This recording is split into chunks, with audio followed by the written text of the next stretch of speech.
Sofía, daginn eftir leik, hvernig kroppurinn? Kroppurinn bara svona sem maður oftast eftir daginn eftir leik, en samt svona óvenju mjúkur samt sko. Ég held að það sé meira hausinn sem svona stífari. Já, það þarf að líka hausinn jafnt sem líkamann? Já, það er alveg þannig sko. En það ferli fór eiginlega strax á stað eftir leik, þannig að ég afgreiddi það bara í gærkvöldi og það er búið.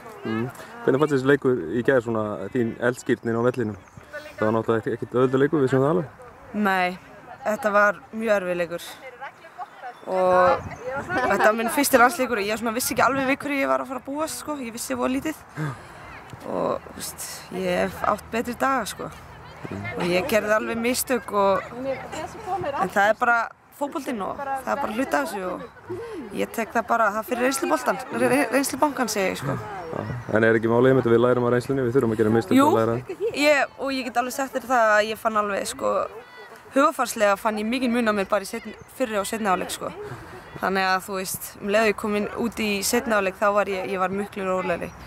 Þannig að svona fyrri hálfleikur, þetta var alveg taugastrekkjandi sko. En það er ekkert smá lið sem voru að mæta þarna, þetta er náttúrulega Evrópumeistarar og eitt besta landslið í heimi. Já.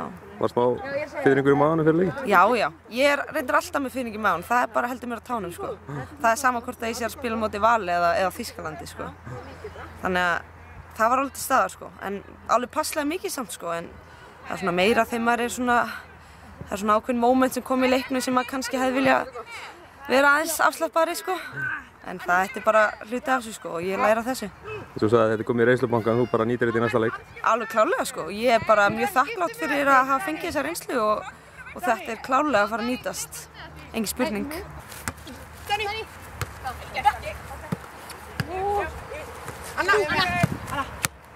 Dani.